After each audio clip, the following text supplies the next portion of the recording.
వైసీపీలో మార్పుల చేర్పుల వ్యవహారం లెక్క తేలటం లేదు. ఏ ఎమ్మెల్యే ఎంపీ స్థానానికి షిఫ్ట్ అవుతారో, అసలు ఎవరి సీటు గల్లంతవుతుందో పార్టీ శ్రేణులకే అంతుపట్టడం లేదు. ఎంపీ స్థానాల నుంచి పోటీ చేయాలని వైసీపీ పెద్దలు ఇస్తున్న ఆదేశాలతో సదరు ఎమ్మెల్యేలు పార్టీకి గుడ్ బై చెప్పేస్తున్నారు.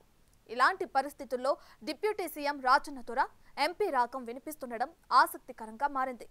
ఎమ్మెల్యే వద్దు, ఎంపీ సీటే ముద్దు అంటున్నారంట ఆయన. వరుసగా 3 సార్లు ఎమ్మెల్యేగా గెలిచి సాలూరు సెగ్మెంట్ ని తన కంచు కొట్టగా మార్చుకున్న ఆ దొర ఈసారి లోక్సభకు వెళ్తానని బహిరంగంగానే చెప్తున్నారు. జగన్ ముందు కూడా తన మనసులో మాట బయటపెట్టారంట. అసలు డిప్యూటీ సీఎం లెక్కలేంటి?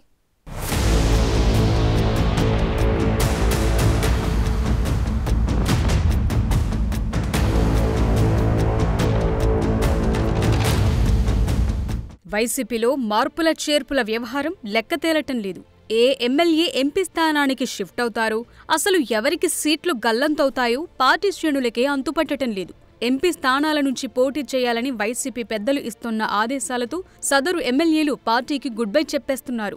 ఇలాంటి పరిస్థితుల్లో డిప్యూటీ సీఎం రాజన్న దొర ఎంపీ రాగం వినిపిస్తుండటం ఆసక్తికరంగా మారింది.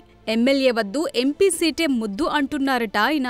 వరుసగా 3 సార్లు ఎమ్మెల్యేగా గెలిచి సాలూరు సెగ్మెంట్ ని తన కంచుకోటగా మార్చుకున్న ఆ దొర ఈసారి లోక్సభకు వెళతానని బహిరంగంగానే చెప్తున్నారు. జగన్ ముందు కూడా తన మనసులో మాట బయటపెట్టారట. అసలు డిప్యూటీ సీఎం లెక్కలేంటి?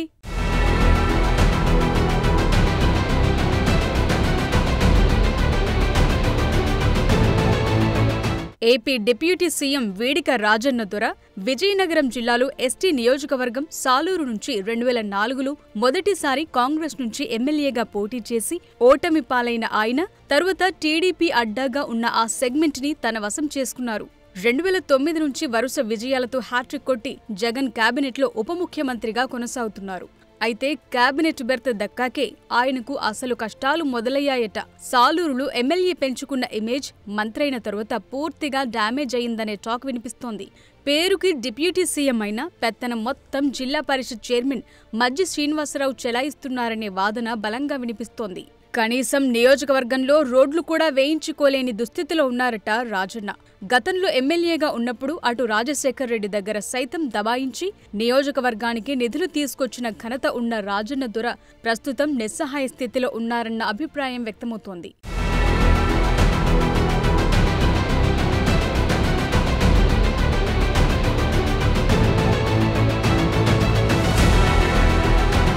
కుంటుపడిన అభివృద్ధి పరంగానే విమర్శలు ఎదుర్కొంటున్న రాజన్న దొరపై సాలూరు జూట్ మిల్లు మూతపడటంతో వ్యతిరేకత మరింత ఎక్కువైందంటున్నారు. కొత్త పరిశ్రమల స్థాపన విషయం పక్కన పెడితే ఉన్న పరిశ్రమలు మూతపడినా నిమ్మకు నీరెత్తినట్లు వ్యవహరిస్తున్నారని స్థానికులు ధ్వజమెత్తుతున్నారు. దాంతోపాటు నియోజకవర్గంలో ఏ పని జరగాలన్నా మజ్జి శ్రీనివాసరావు అలియాస్ చిన్న శ్రీను చెబితేనే జరుగుతుండటం రాజన్నకి మరిన్ని తలనొప్పులు తెచ్చిపెడుతున్నాయట. ప్రతి చిన్న పనికి రాజన్న విజయనగరంలోని జడ్పీ ఆఫీస్కు వెళ్లి బతిమిలాడుకునే దుస్థితికి చేరారన్న టాక్ బలంగా వినిపిస్తోంది. అధికారులు కూడా కనీసం మంత్రి అనే విలువను ఇవ్వటం లేదట.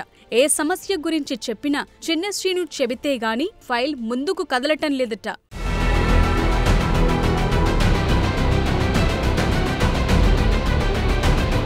ఒకప్పుడు స్వపక్షంలోనే విపక్షంలా ఉండే రాజన్న ప్రస్తుతం చిన్న శ్రీనుని ఎదిరించలేక కిమ్మనకుండా ఉంటున్నారట. ఇదే విషయాన్ని పలుమార్లు జగన్మోహన్ రెడ్డి దృష్టికి తీసుకెళ్లినా పట్టించుకున్న పాపాన పోలేదట. దీంతో కక్కలేక మింగలేక అన్న పరిస్థితిలో ఉన్నారట రాజన్న దొర. అందుకే సాలూరులో పెరుగుతున్న వ్యతిరేకతను దృష్టిలో పెట్టుకుని అక్కడ్నుంచి బిచాణా ఎత్తేయాలని చూస్తున్నారట. అక్కడే ఉంటే తనకు రాజకీయ భవిష్యత్ ఉండదన్న భయంతో ఎమ్మెల్యే వద్దు, ఎంపీ ముద్దు అంటున్నారట. ఎస్టీ రిజర్వ్డ్ అయిన విశాఖ జిల్లా అరకు లోక్సభ సెగ్మెంట్ నుంచి పోటీకి పావులు కదుపుతున్నారట. మరోవైపు చిన్న శ్రీను వైసీపీ అధినేత వద్ద తన పలుకుబడిని వినియోగించి మరోమారు రాజన్న దొరకే సాలూరు ఎమ్మెల్యే సీట్ ఇవ్వాలని ఒత్తిడి తెస్తున్నారట. ఈ విషయం తెలిసి రాజన్న దొర ఎంపీ టికెట్ కోసం ప్రయత్నాలు ముమ్మరం చేశారంటున్నారు. ఎమ్మెల్యేగా కొత్తవారికి అవకాశం కల్పించాలని, తాను ఇక ఎమ్మెల్యేగా ప్రజలకు న్యాయం చేయలేనని పార్టీ పెద్దలకు చెప్తున్నారట.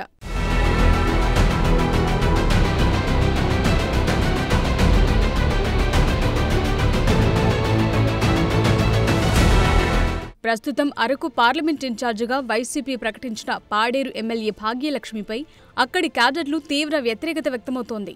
దాంతో జగన్ ప్రత్యామ్నాయ అభ్యర్థి కోసం వెతుకుతున్నారన్న ప్రచారం మొదలైంది. ఇదే అదనుగా సాలూరు ఎమ్మెల్యే రాజన్న అక్కడకు షిఫ్ట్ అవ్వాలని చూస్తున్నారట. అయితే కొత్త క్యాండిడేట్ వస్తే తలనొప్పని మధ్యశ్రీను మాత్రం ఆయన్ను సాలూరు నుంచే పోటీ చేయించాలని ప్రయత్నిస్తుండటంతో ఇద్దరిలో ఎవరి పంతం నెగ్గుతుందో చూడాలి.